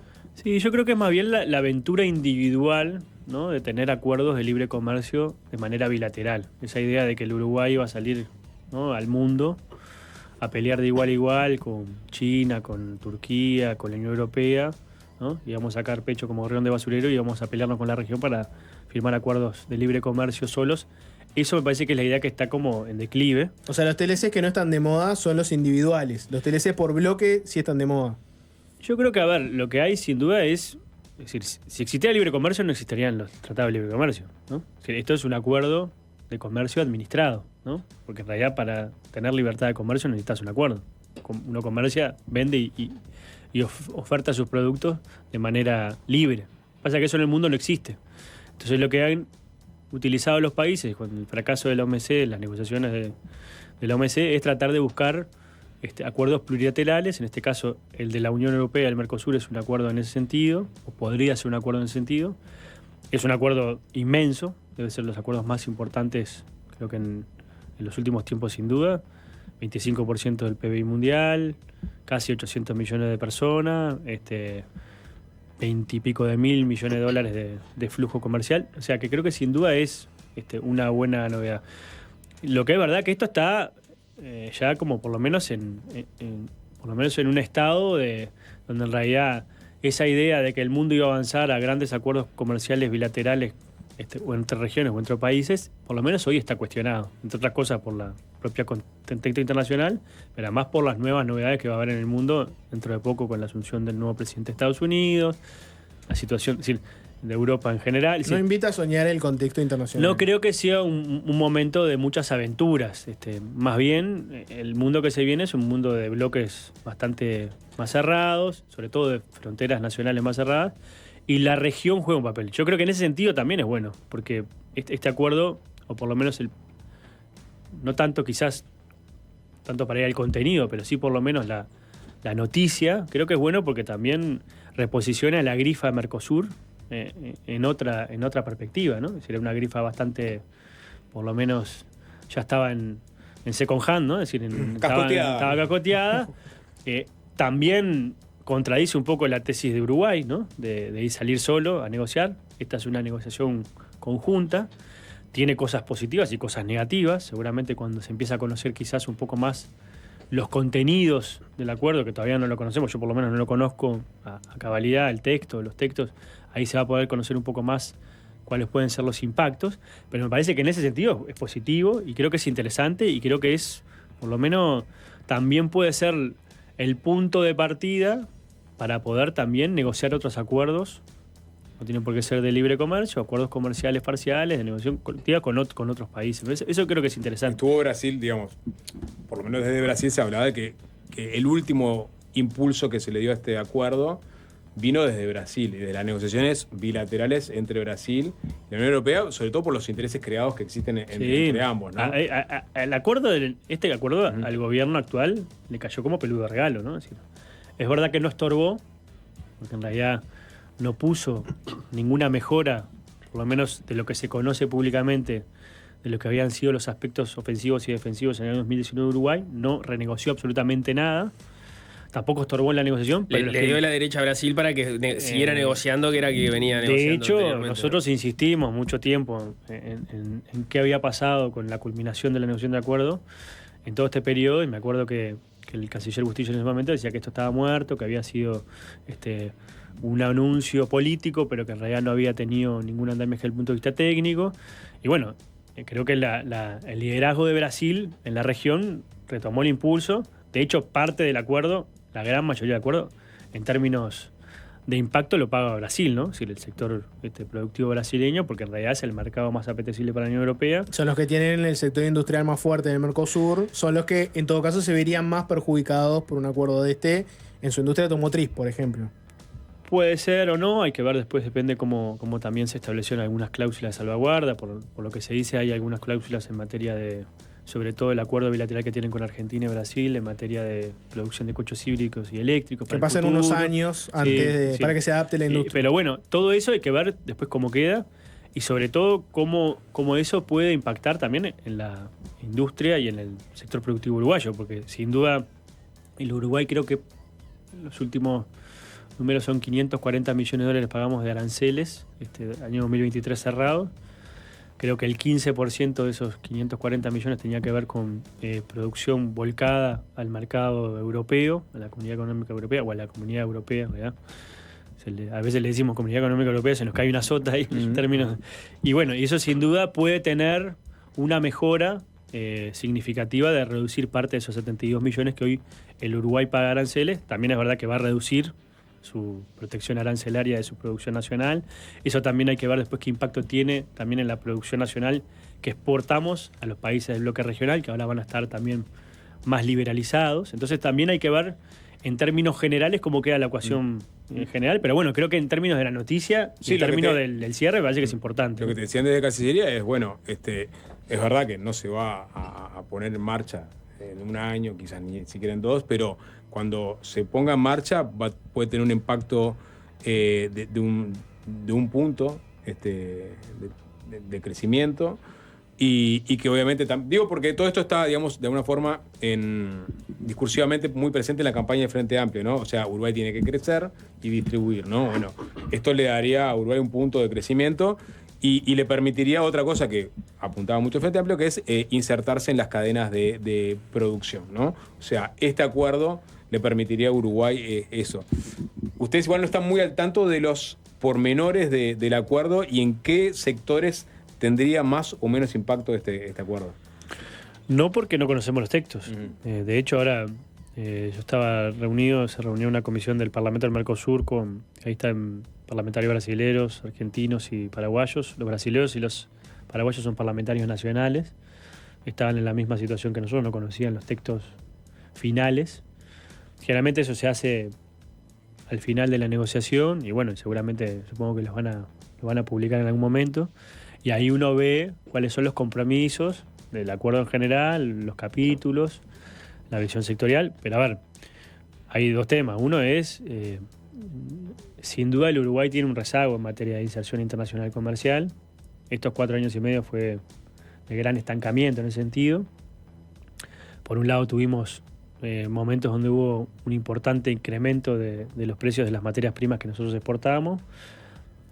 Mejoraron un poquito el volumen, sobre todo en el 2022, y eso sin duda tuvo un escenario muy interesante en la balanza comercial, pero en realidad el Uruguay tiene un rezago importante en ese sentido. En cuanto a los aranceles que paga la producción nacional, 540 millones de dólares, la gran mayoría, o por lo menos más de un 60%, tiene que ver con la carne. La gran mayoría tiene que ver con el mercado chino, ¿no? Es decir, en realidad de los 540 millones, casi 280 tienen que ver con aranceles que pagamos para ingresar al mercado chino, y acá estaríamos hablando de una posible mejora de 72 millones de dólares, sobre todo del mercado cárnico un poco menos. Entonces, sin duda creo que también hay que ponerlo en ese conjunto, y creo que siempre es positivo, porque además también están los impactos dinámicos que genera también los tratados comerciales, que es, bueno, vos también tenés determinadas seguridades jurídicas que le permiten a las empresas, en este caso de otra parte del planeta, en este caso de la Unión Europea, de invertir, ¿no?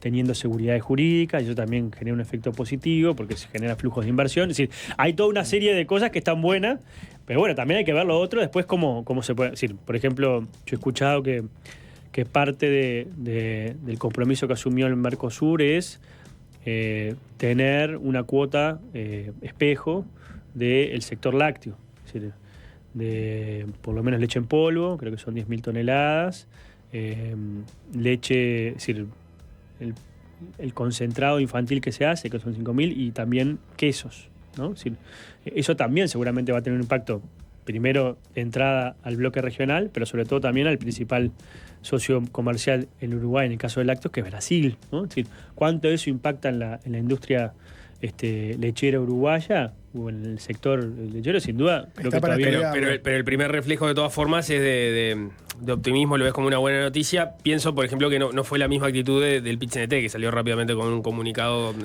crítico. Ahí hay una diferencia, se podría decir, entre la mirada que tenés vos y la que tiene el PIT-CNT. Capaz que lo que se puede compartir del PIT-CNT es, bueno, no hay una información, si queremos conocer más información. Creo que eso sí, sin duda es importante. Primero porque en realidad siempre que hay determinados procesos de negociación, es verdad que es difícil compartir información cuando vos estás negociando, porque los que están a favor capaz que impulsan, pero los que están en contra te van a... ¿no? Es decir, entonces tenés una dificultad desde el punto de vista de la negociación, pero bueno, creo que el Uruguay tiene un proceso de diálogo y consulta institucionalizado en la Cancillería, que entre otras cosas previa a esto, justamente ir manteniendo informado al sector productivo. Creo que en algún sentido se ha mantenido informado, porque por lo menos yo también he hablado con cámaras empresariales, con algunos sectores de actividad importante, también son bastante, por lo menos, tienen una visión positiva sobre los beneficios del acuerdo, del posible acuerdo. Bueno, creo que eso también hay que poner arriba de la mesa, pero bueno, yo creo que tampoco, el PIT-CNT me parece que ahí se adelantó un poco, diciendo que no conocía el texto, pero además que estaba en contra. También capaz que filosóficamente vos podés estar en contra de un acuerdo de libre comercio y por tanto ya eso... Pero es tajante con respecto al impacto de los trabajadores, ¿no? O sea, y sobre todo los trabajadores de algunas industrias. Pone en riesgo. Eso es lo que dice Y el reclamo de manejo de información es sobre todo los gobiernos que tuvieron. Imagino que ahí también alude al Frente Amplio y el acuerdo del 2019, porque dice que nunca fueron, o que pasaron 25 años del inicio de las negociaciones y cada uno de los gobiernos que pasaron ignoraron a los sindicatos y siempre tuvieron las negociaciones en secreto, dicen. Es un reclamo más genérico de cómo se dio la negociación. Yo los 25 años no me acuerdo porque tenía como...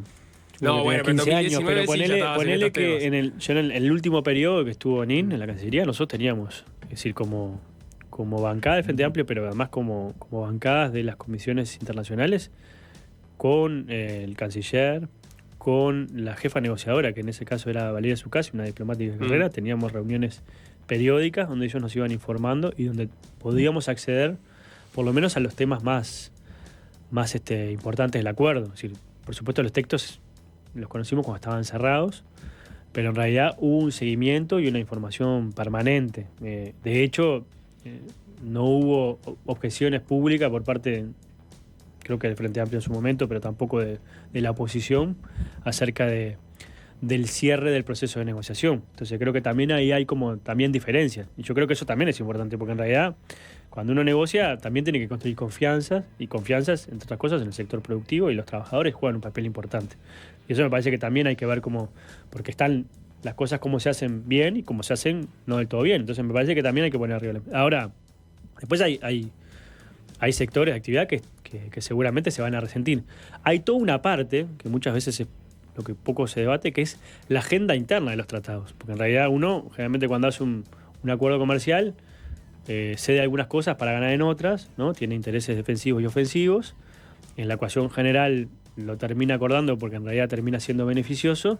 Ahora, ¿quién se hace cargo de los impactos negativos y cómo esos beneficios se distribuyen al conjunto de la sociedad?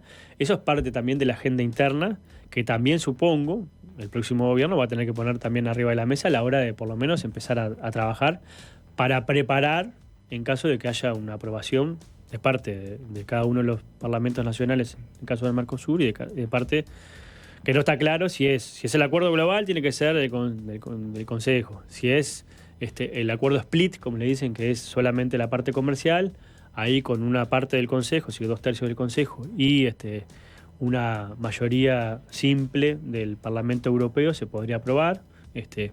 Pero bueno, eso también tiene un proceso, tiene un trabajo importante. Y después, además, después de aprobado, está el proceso de aprobación. No solamente de implementación, que tiene generalmente una graduación casi de canastas de 10 años, ¿no? Algunos efectos son instantáneos, pero otros tienen, sobre todo los sectores que están protegidos. Y hay otra discusión ahí más de fondo, que para mí es una cosa que los países del sur global siempre pusimos arriba de la mesa.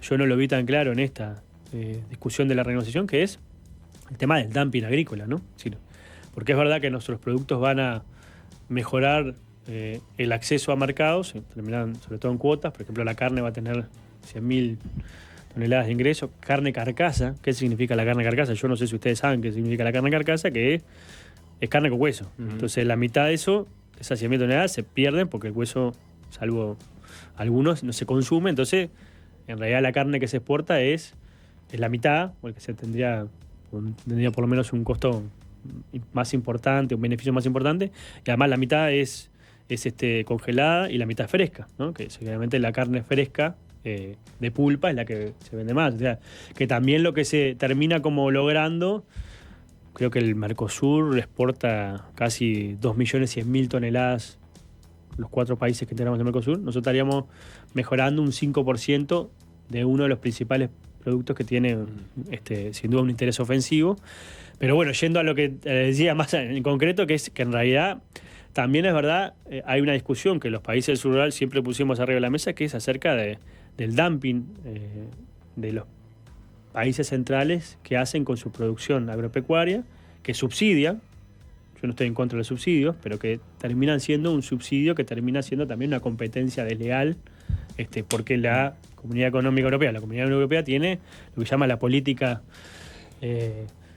agraria comunitaria, que es un montón de dinero que subsidia a sus agricultores en una decisión soberana, pero que entre otras cosas le permite a esos productores tener costos de producción mucho menores, porque en realidad están subsidiados y al mismo tiempo exportar parte de ese excedente y por tanto los productos son más competitivos porque tienen otros costos de producción. Esa información, digo, Entonces creo que sin duda ahí también hay una discusión y con estos acuerdos muchas veces eso queda como invisibilizado porque uno se supone que va a vender sus productos contra estos productos y creo que eso siempre fue parte de la agenda de la discusión que tuvimos los países del sur global en la OMC, que eso ha quedado un poco de lado y que creo que también es parte incluso del derecho al desarrollo. Pero eso von der Leyen, digamos, de alguna forma al final de su discurso lo subrayó diciendo que había unas 350 excepciones, justamente le habló a los granjeros europeos, en el entendido de que obviamente van a verse perjudicados algunos, pero otros van a digamos, a conservar sus privilegios vía subsidios, ¿no? Sí, por eso. Pero bueno, digo, ya está. Claro, pero nuestros productos van a ingresar a un mercado y van a competir con esos productos que tienen un alto grado de protección. Más bueno llamarlo subsidios de protección, que en última instancia es una política soberana. Creo que muchas veces en estos acuerdos parte de lo que se pierde es la posibilidad de generar algún tipo de política para proteger a determinados sectores, porque también uno resigna, ¿no? Armoniza la normativa nacional con una normativa europea que ya tiene determinados estándares, que ya tiene determinados niveles de desarrollo industrial y que muchas veces se trata de manera igualitaria a los desiguales. Y eso también es parte de la discusión que está por detrás de los tratados, no solamente de cuánto queda... Sí, de los tratados en general. Y una última de este acuerdo y pasamos. Digo eso porque me parece que temas. también es importante, porque a la hora de también despejar la discusión y ver las cosas más concretas también es importante. La última del acuerdo, hay una discusión política, si se puede adjudicar a algún gobierno particular esto como, ¿no? Bueno, fue mi gestión. Y estuvo el viernes Omar Paganini, entrevistado en Fácil Desviarse, y le preguntamos por un tuit que había hecho Mario Vergara. El tuit de Vergara, básicamente, en un momento lo que decía era: este acuerdo se sustenta en base al de 2019, el que estuvo al Frente Amplio. Escuchamos, si te parece, la respuesta de Paganini y te pedimos una reflexión. El frentampista Mario Vergara, por ejemplo, puso ayer en su cuenta de redes sociales: este acuerdo se sustenta sobre el alcanzado en junio de 2019 durante el gobierno del Frente Amplio. Por ejemplo, ese mensaje, ¿qué te parece? ¿Es un mensaje correcto? ¿Es así? Mira, la verdad que me parece un poco desubicado. Porque se sustenta sobre eso y sobre cosas que se hicieron en el gobierno de Valle y sobre cosas que se hicieron en el gobierno de Vázquez antes, y sobre lo que han trabajado todos. O sea, decir esto es mío, yo qué sé. Nosotros lo encontramos trancado y esto revivió en el 2023. Y hay que decir que en parte importante revivió por esfuerzos de otros países, no solo de Uruguay. Uruguay siempre fue a favor de este acuerdo, cuando el escepticismo cundía en otros lados, siguió estando a favor. Parecía que no salía, parecía que sí. Bueno, este último tramo del último semestre, yo te puedo decir que no es por el 2019 seguro. Hubo que renegociar muchísimas cosas que eran distintas que las que estaban en el 2019 o que no estaban acordadas en 2019 y obligaron a reabrir el acuerdo. ¿Qué te pareció esto que decía Paganini? Yo creo que hay dos partes de la respuesta. Una es, yo creo que esto sí es un proceso de acumulación positiva, diría Orsi, en términos de país, ¿no? Si son 25 años de negociación, algo hicieron bien los diferentes gobiernos como para llegar a arribar a esto. De manera propositiva y de manera de no estorbar, las dos cosas. Después yo creo que coincido más en la segunda parte de la respuesta, que es que en realidad este acuerdo revive por el impulso de Lula, ¿no? Si algo debemos poner arriba de la mesa es que en realidad Brasil fue el principal impulsor de la renegociación de este acuerdo. El anterior proceso de negociación, Brasil había estado ausente, ¿no? Los procesos sobre todo los equipos negociadores, básicamente eran de Argentina y de Uruguay. Los dos trabajaron a la par. Argentina de Macri, el Uruguay del Frente Amplio, de Tabaré Vázquez, si quieren llamarlo de alguna manera, y Brasil no había estorbado en términos, más allá que era el que pagaba más el acuerdo, ¿no? En creo que sin duda hubo un impulso feroz de Brasil, y bueno, y eso también hay que reconocerlo, porque creo que esto es parte también de lo que se había comprometido Lula cuando fue su primera visita internacional. Es decir, yo no sé si ustedes recuerdan, pero la primera visita internacional que hizo Lula fuera de Brasil fue a Uruguay, a visitar a la calle Pou, que entre otras cosas vino a plantear esos acuerdos en materia de infraestructura y bilaterales que son muy importantes. Y después dijo que había que ordenar primero Unión Europea, después voy a proponer una hoja de ruta. Yo quiero tener una agenda externa comercial del bloque, quiero relanzarla, Vamos a empezar por la Unión Europea, después seguimos por el EFTA, porque una vez que cerrás la Unión Europea, los países del EFTA, que son los países que no integran la Unión Europea, pero que básicamente tienen parte del acuerdo Schengen, también están ahí. Y seguramente después hay que ver cómo se avanza con China. Ahí tenemos una dificultad acerca del proceso de que en realidad uno de los países no tiene relaciones diplomáticas, en el caso de Paraguay, porque reconoce a Taiwán y los demás países reconocemos a una sola China. Pero bueno, creo que sin duda ahí hay un proceso interesante. Creo que esto te abre una apertura de poder negociar otros acuerdos y este va a ser como el listón, o por lo menos la base para negociar. Y bueno, al mismo tiempo creo que también para mí relanza el Mercosur en términos de bloque regional. Es decir, esa idea de que uno se corta solo y avanza, porque en realidad el bloque no avanza, me parece que en este sentido hay por lo menos una reafirmación de que el bloque tiene sus dificultades, tiene miradas diferentes, pero bueno, tiene una posibilidad de avance en ese sentido. Eso no tiene que ver con que, bueno, ahora Brasil sí se puso las pilas con una agenda de este tipo y antes no lo tenía, porque me pregunto, yo entiendo que hay toda una discusión o una crítica que se hace a cómo fue la puesta en escena de este gobierno en materia de relaciones internacionales, cómo la calle Pou fue y habló en la cumbre del Mercosur del corset, etcétera. Pero en el fondo no hicieron cosas muy distintas, ¿no? O sea, lo que querían era flexibilización del bloque para poder avanzar en la medida que los otros socios no avanzaran. O sea, eso fue lo que intentó hacer Vázquez también con China. Igual yo creo que en política en general, pero en política exterior, la cuestión es forma y contenido, ¿no? Porque en realidad no es lo mismo que yo vaya, me pare en la mesa y diga, me quiero ir de acá porque ustedes son una manga de incompetentes y yo entiendo el mundo, y el mundo va para allá y ustedes son, ¿no? A decir, bueno, asumo mi responsabilidad, trato de convencer y en la medida de que no puedo convencer, disuadir. Que yo creo que eso no es lo que hizo este gobierno, fracasó con total éxito, pero sí lo que hizo el gobierno de Valle. ¿No? Porque el gobierno de Valle... Con México, por ejemplo. Con México logró que Argentina y Brasil, sobre todo Brasil, le dieron waiver para firmar un acuerdo con México. Y no se fue del Mercosur. Es más, firmó la cláusula 3200, ¿no? La 3200, para los que no entienden, es la famosa cláusula que se dice que como no está internalizada no es obligatoria, pero que los países nos comprometemos a tener una política comercial común y por tanto, por eso nosotros cada vez que vamos a negociar de manera bilateral estamos encorsetados en esa cláusula, ¿no? Es decir, pero eso me parece que es importante, porque en realidad en estos temas, si vos fueras, no sé, China, Brasil, pateás la mesa, ¿no? Pero si vos sos Uruguay, también uno tiene que darse cuenta de donde uno... Y no por eso quiere decir que no defiendas tus intereses. Al contrario. Capaz que la mejor forma de defender tus intereses es justamente teniendo una política más inteligente, que yo reconozco que este gobierno no la tuvo, y sobre todo el presidente de la República. Y también reconozco, y esto lo he dicho públicamente en todos lados, que desde que Omar Paganini asumió la Cancillería, también hubo un vuelco en el posicionamiento de la política exterior y sobre todo de cuando Paganini asume como canciller y habla como canciller, que vuelve a ciertos, por lo menos, casilleros de la política exterior más consistente que ha tenido Uruguay. No tanto como cuando hablaba como candidato de Delgado, ¿no? Que a veces ahí se le iba un poco y me parece que ahí sin duda firmó algunas cosas, pero me parece que como canciller ha sido un buen canciller. Y creo que también eso hay que reconocérselo. Yo se lo he dicho a él. Bien, Tenemos que hacer una tanda. Una tanda, Cayani. Y hablamos de temas políticos, o por lo menos otros temas. Quedó pendiente la respuesta de si se va a combatir una teocracia cruel siria o no. La piensa en la tanda. Ya venimos. Es fácil desviarse.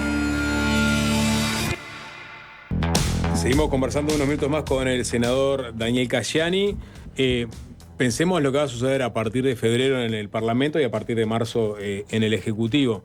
Cayani, en principio, bueno, fue reelecto, digamos, va a quedarse en el Senado o no lo sabemos.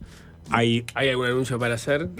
Bueno, sí, quiero anunciar hoy que voy a asumir en la banca del Senado. Bien, va a asumir en la banca del Senado, Cayani. Sí. Bueno, eso es bueno, porque mucha gente piensa en referentes de relaciones internacionales en el Frente Amplio, más puntualmente el MPP. Daniel Cayani, obviamente.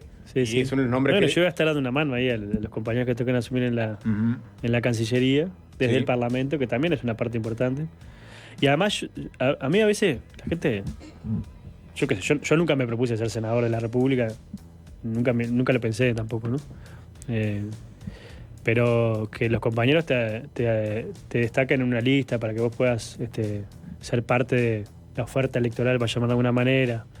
Después seas parte también de la campaña electoral, donde en realidad nosotros metimos, no sé, yo no sé cuántas veces recorrimos el país, de octubre pasado hasta acá como 6 veces, es decir, y vivir la campaña desde otra lógica, también para mí es un reconocimiento desde el punto de vista político, y para mí está bueno, es decir, asumir las responsabilidades, porque a veces las tareas parlamentarias quedan subsumidas en la segunda escalón, y en realidad me parece que, y además de este Parlamento, ¿no? Va a ser un Parlamento, por lo menos en el Senado, que promete, vamos a ver después a ver cómo termina. ¿Promete en qué sentido? Digo, porque obviamente la negociación, es verdad que se tiene que ganar en diputados, pero la hacen los senadores.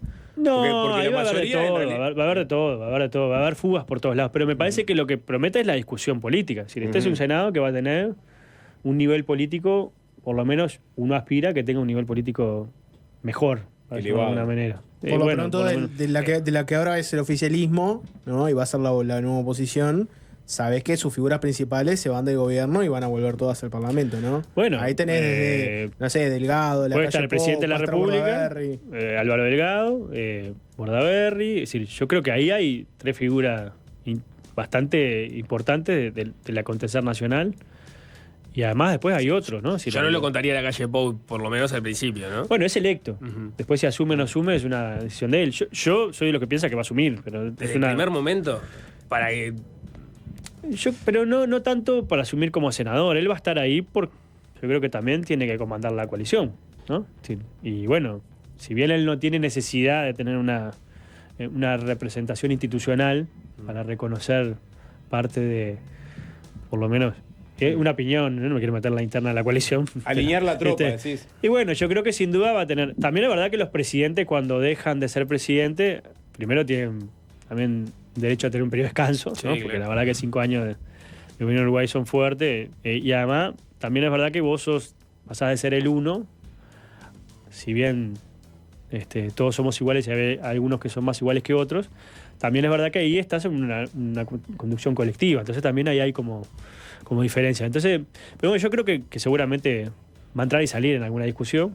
Le hace bien al Parlamento. Yo creo que además está bueno porque él tiene una visión de Estado, ¿no? Creo que eso también es importante, porque hay temas que son partidarios y hay temas que son de Estado. Y el Senado de la República, entre otras cosas, si algo tiene en términos de legitimidad institucional para, no solamente porque está en la Constitución, sino en su origen, es porque en realidad también representa quizás una visión más de Estado sobre algunos temas. No es tanto la representación de los departamentos, que sin duda son importantes, y bueno, me parece que ahí también está bueno. Y si le agregás también en el Frente Amplio, puede ser interesante, ¿no? Hay una nota que salió del diario El País el fin de semana, creo que tiene un título muy entrador, que es algo así, estoy parafraseando, capaz no es el título exacto, pero es algo así como el Pacha Sánchez al poder, o algo así se titulaba. Y la nota, un poco lo que hace es el recorrido de una generación de dirigentes ahora del MPP, que es la generación del 96, como le llaman, ¿no? Y ahí estás vos, está el Pacha Sánchez, tu hermano Pablo, Camilo Cejas, el encargado de comunicación del MPP. Y me surge esta pregunta, Sebastián Sabini también, me surge esta pregunta, ¿no? ¿Qué harían diferente esta nueva generación del MPP que la anterior, que tuvo conducción? O sea, pensemos en el gobierno de Mujica, ¿no? ¿Qué cosas dirías, esto lo voy a hacer diferente? Me parece que tendríamos que hacerlo por otro lado. No vale decir los fierros, ¿no? No, estoy hablando del gobierno de Mujica. Creo que el título era de las ocupaciones a la presidencia. Vos le agregaste mirá, ahí tenés. Ahí tenés. No, seguro era me algo parece así. que porque sí. ahí aparece de Orsi también, Claro, Leal sí, también, sí. me imagino. No, a ver, yo creo que si hay algo que distingue a... Pacha Sánchez al poder, de las ocupaciones estudiantiles al vínculo con Orsi que lo llevó a la torre ejecutiva. De la reforma Rama, digamos que fue el catalizador. Sí. ¿Qué diferencia esta generación nueva del Bueno, MPP? para empezar los años, ¿no? Del 2010 para acá, todos tenemos 15 años más. Además de cana y algunos kilos de más, también tenemos un poco más de experiencia. Yo creo que son épocas diferentes. Pero ¿qué le podemos aportar nosotros, ¿no? En términos de generación? Capaz que es más la pregunta que vos A ver. Yo creo que nosotros somos una generación que nos tocó estar en la resistencia, ¿no? Desde las organizaciones sociales, en la militancia social, cuando en realidad la izquierda, no digo que era testimonial, porque estaba en un proceso de crecimiento y sobre todo de ayornamiento, también experiencias en el gobierno departamental que eran bastante, pero también era por lo menos un momento crítico. En la década del 90 era el consenso de Washington por delante y en realidad la caída del muro de Berlín. Entonces las izquierdas más clásicas estaban bastante, por lo menos, cuestionadas. Eso que nosotros fuimos partícipes, yo era en realidad un guachito, ¿no? Vamos a decir la verdad, yo me voy a sacar un poco de la frente. Yo estaba en primer liceo, es decir, nosotros le dábamos una mano a los que estaban ocupando, pero el liceo no lo podíamos ocupar porque en realidad no sabíamos hacernos ni un pancho solo si ocupábamos el liceo, pero bueno, éramos parte también de esa generación que después se vinculó políticamente, que yo creo que es eso, es decir, es tratar de primero de reconocer que existen procesos en la sociedad que son primero importantes, más allá de los partidos políticos. La representación de la sociedad hoy no solamente pasa por los partidos políticos, sino que pasa también por diferentes instancias en la sociedad, y eso me parece que también enriquece el debate político.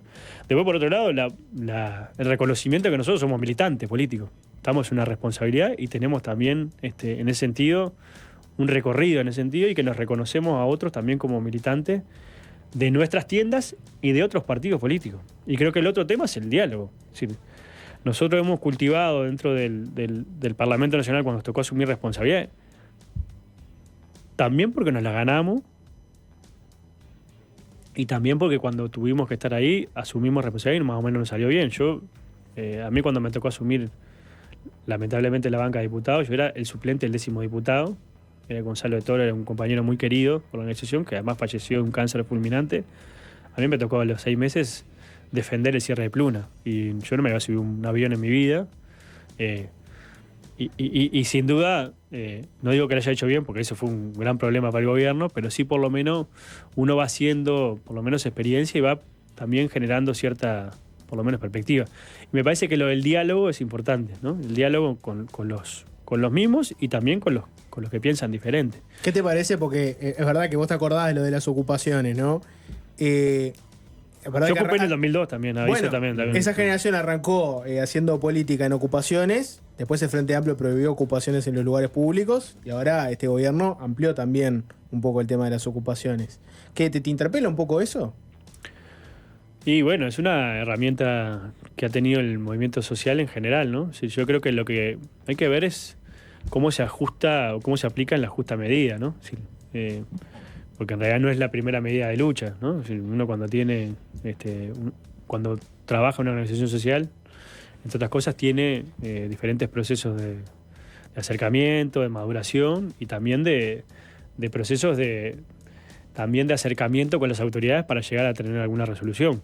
Sin duda la ocupación, yo creo que sobre todo la ocupación como es parte del derecho de huelga en Uruguay, ¿no? Está arreglado por la Constitución de la República. Yo creo que eso sin duda es un tema que hay que ver cómo se define.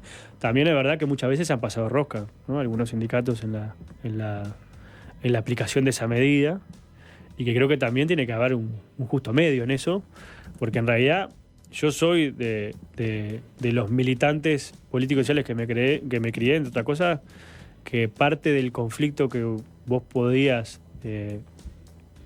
tener que enfrentar, entre otras cosas, donde se resolvía no era en la ocupación o en la negociación colectiva, sino en la discusión pública sobre el conflicto y cómo eso impactaba en términos sociales. Y muchas veces hay medidas que son bastante, por lo menos, complejas de aplicar, y me parece que muchas veces algunas organizaciones terminan como perdiendo parte del foco, que es, entre otras cosas, la discusión pública sobre determinados problemas y cómo eso se van causando y se va generando sentido, y muchas veces las resoluciones no son en el instante, muchas veces las resoluciones son en el futuro. Entonces me parece que también hay una discusión.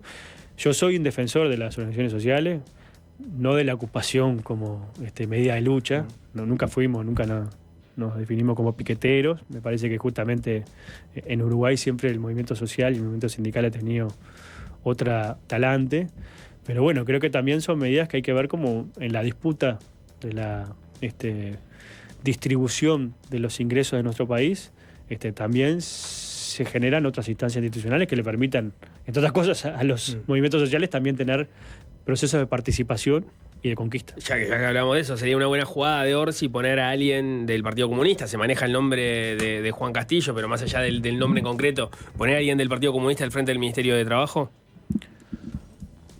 Bueno, yo no encuentro primero que por pertenecer a una organización política del Frente Amplio tenga un veto para integrar algún ministerio. Yo creo que lo que hay que tratar es justamente tener a los mejores.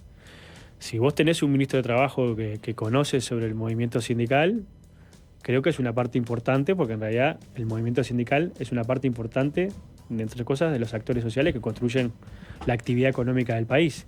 Eso no quita que el ministro que vos pongas tenga que ser un articulador del movimiento sindical en el gobierno, porque para eso existen los partidos y para eso existe el movimiento sindical, y son dos cosas diferentes.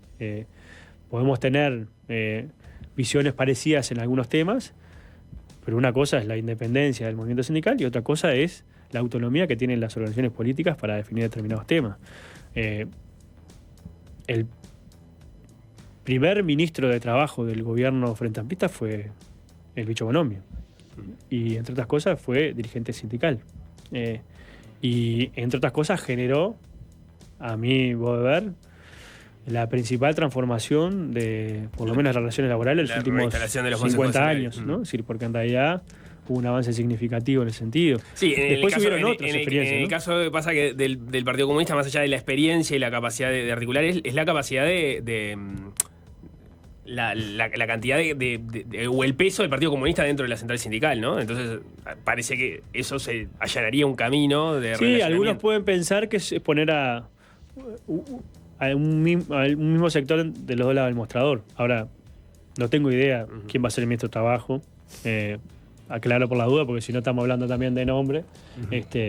Pero quien conocemos a Juan Castillo sabemos también de que, además de haber pertenecido al movimiento sindical, haber además sido coordinador del movimiento sindical, es un tipo que hoy dirige, es el secretario general del Partido Comunista, y además es un referente importante de la izquierda uruguaya. O sea que sin duda también creo que hay que ver también quién se puede responsabilizar en eso. Ahora, tampoco poner a un empresario me asegura que va a representar los intereses de los empresarios, no sé, en el Ministerio de Industria, ¿no? Es decir, yo creo que también hay que tener cierta visión. Yo creo que lo importante aquí es cómo se reequilibra también un poco la relación del capital y trabajo en nuestro país, ¿no? Porque una de las grandes dificultades que tuvo el movimiento social en este periodo fue que en este gobierno que todavía no culminó, que le faltan 3 meses, hubieron 40 meses de pérdida salarial, ¿no? Eso afectó no solamente los salarios reales, sino también las jubilaciones y las pensiones, y eso generó, lo dicen la mayoría de las consultoras serias de nuestro país, hubo un proceso de redistribución inversa del ingreso, donde en realidad quedó concentrado en el 5% de la población de mayores ingresos y el 95% no vio los frutos de eso, salvo en los últimos meses. Entonces creo que también ahí hay una discusión. Y la otra discusión de fondo es, ¿cómo hacemos para discutir de manera concertada las transformaciones que se están viviendo en el mundo del trabajo y que en Uruguay ya está sucediendo, que se habla poco, pero que tiene impactos más embromados, sobre todo en los sectores de los trabajadores menos capacitados o que tienen menos formación y que son los que sufren más esa situación, ¿no? En Uruguay tenemos ya sectores de actividad que están desregulados, ¿no? Los sectores de trabajadores de plataforma, hay algunos trabajadores que son sangre azul, ¿no? Que son los profesionales que trabajan en la industria del software, que están también desregulados, porque trabajan para el exterior y que eso no tienen tanto problemas porque tienen un buen nivel de ingreso y tienen otras capacidades. Pero después hay un sector también de trabajadores en las plataformas que generalmente son los que no tienen un salario mínimo asegurado, que no tienen las 8 horas aseguradas porque está desregulado también en la jornada laboral diaria, y además ni siquiera saben cómo los califican, porque última ni siquiera saben cómo se construye el algoritmo para saber cómo se desarrolla su trabajo cotidiano. Y eso es una realidad, ni que hablar la gente que está desocupada, que está subempleada, ni que hablar la gente que tiene niveles de capacitación muy embramados. Y para mí ahí hay otra discusión ahí acerca de fondo, es cómo hacemos para tener un proceso de formación más continua en el tema laboral, porque en realidad el ingreso del 90% de los hogares tiene que ver con el trabajo, es decir, con el salario, con las jubilaciones y las pensiones. O sea, las jubilaciones y las pensiones es trabajo anterior aportado y que después termina teniendo un rédito. Todas preguntas para el próximo ministro de Trabajo, todavía no pero está bueno, el nombre, está. pero Me parece que eso también es importante. Y creo, y antes de cerrar, que eso también, Juan, puede tener una mirada interesante, en tanto él sea la persona indicada por Jean Borsi, ¿no? Bien, quedó mucho. Jorge preguntaba, por ejemplo, este nuevo MPP versus la vieja guardia, en relación a las Fuerzas Armadas, por ejemplo, ¿no? Que tenían casi una lógica de combatientes, de adversarios. Esta nueva generación, ¿qué mirada tiene y si se va a plasmar en políticas concretas en los próximos 5 años? En la próxima lo hablamos, Cayeni. Dale, ¿sí? Dale. Después que esté asumido el gobierno, venimos tranquilos. Gracias. Fácil desviarse.